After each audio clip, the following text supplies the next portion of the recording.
Hi there, my name's Johnny. I'm from the Student Wellbeing team, and welcome to another one of our short workshops. This one is going to be on developing resilience. These are usually about 10 minutes, so quite quick. Feel free to pause, take notes if you so wish. This isn't a comprehensive guide, but just enough to kind of give you information to follow up on. Remember, if you do want to speak to someone in our team and haven't already booked an appointment, just go through our website where you can agree an appointment with a practitioner. Okay, so just again, what is resilience? And here's just a definition for it. Advancing despite adversity. So advancing towards kind of some of your goals and visions, having hopes for the future and being able to kind of make some progress towards them, despite kind of being proactive, not always waiting for that adversity to kind of come and happen. And adversity does happen, and both large and small with everyday changes. So advancing despite adversity is a good definition that we can kind of think of for resilience. Resilience isn't something that people are naturally just born with. It sometimes takes some of our life experiences, at times some of our most difficult life experiences. So don't underestimate actually the ability to kind of bounce back stronger from maybe some of the challenges that you faced. The key to that is learning from those experiences, considering kind of what has happened to you and finding ways of overcoming those challenges at times with support, and support is available through the uni. So what helps resilience? There are things that you can try to embed into everyday life to try to kind of help your own sense of resilience. So strong relationships, support networks, building trust, teamwork. Look at some of our societies to kind of make some friends. It's never too late to join them. Just check out the the student union website, and you'll be able to kind of find out more. Members of those societies are more than welcoming, and just feel free to email them, let them know of your situation. And I'm sure if you are a bit nervous or anxious about kind of joining, they would kind of take steps just to help you feel a bit more comfortable.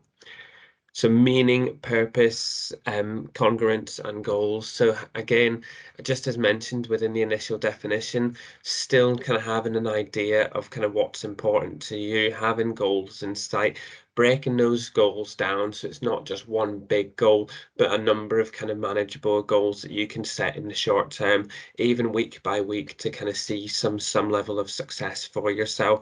And it's not kind of putting too much pressure on it. These goals aren't meant to be a hindrance, but something to help kind of for yourself. So when you are achieving them, great.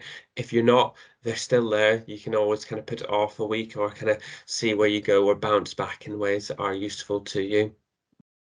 So being calm and in control, to regulate emotions with self-awareness and manage stress. We've got other videos on kind of managing stress as well, but I guess kind of being able to kind of use strategies to kind of help keep yourself calm and control, to be able to kind of regulate those emotions, to take a step back from situations when it feels a little bit much, in order to help you through the difficulties you might be facing. Being adaptable, problem solving, resourcefulness, anticipating and planning. So being able to kind of go with the flow at times, not putting too much, again, pressure on yourself in terms of kind of outcomes, allowing kind of what will be, and having some trust and faith in kind of some of your hopes for the future as well, but taking time to kind of problem solve. And it's good to think.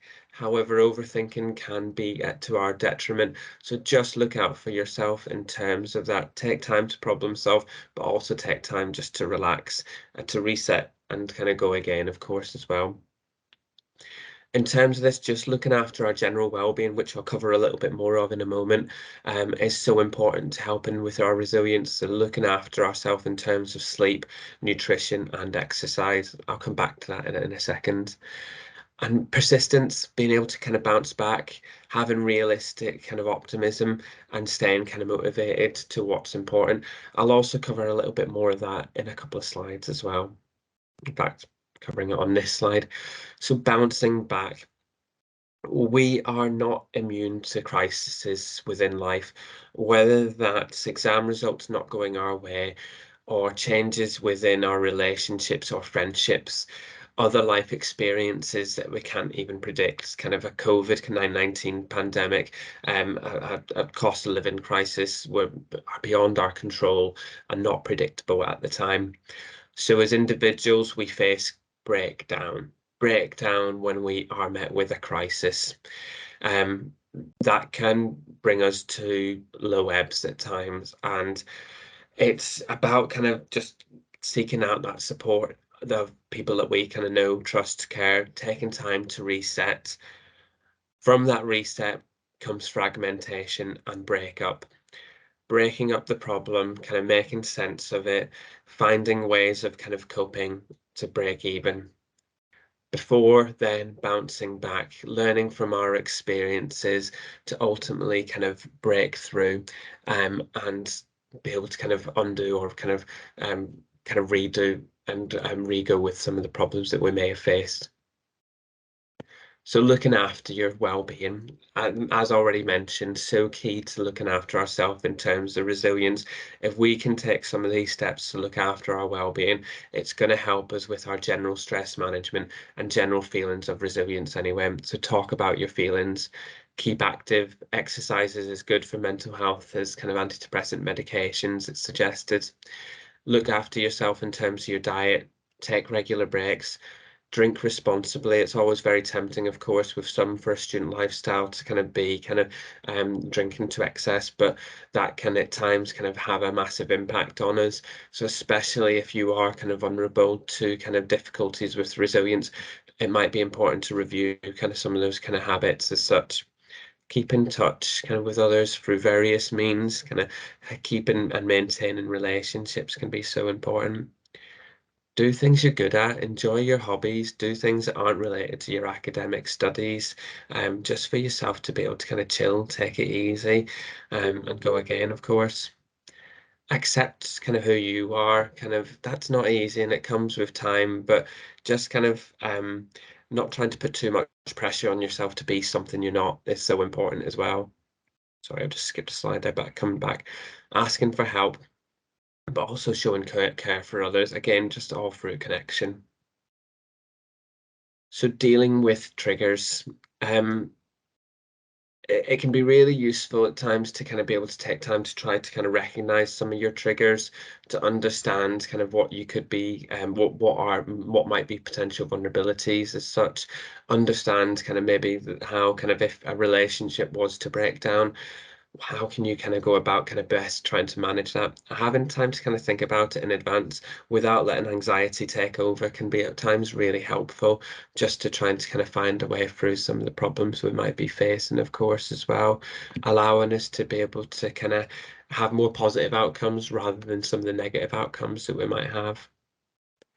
And a growth mindset through reframing can often be really helpful at dealing with some adversity.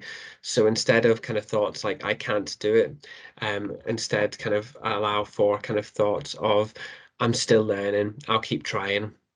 Reframing, I'm not good at this. What can I learn to get better at this? I'm afraid of making a mistake. Mistakes are how I learn and how you get better. This is too hard. With more practice, it'll get easier. I give up. I'll try a different way. I don't know how. I can learn how. They are better than I am. What can I learn from them? Having kind of such kind of challenging our thoughts in such ways can sometimes help us deal with some of the adversity that we might face. So if you're interested in finding out more about our service, there's a QR code there. If you scan your phone over it, it should bring you to our website. It's also linked there as well, but I know that's a lot to type in. There's an email address, student-wellbeing@staffs.asd.uk, and appointments with our service can be arranged. It's always good to get feedback on these sessions. So another QR code here taking you to a Microsoft Forms page. It would be great to kind of hear how you found this. Let us know if there's other things that you want, and we'll kind of take it from there as a service. Thank you for your time, and look out for some more of our short workshops. Thanks.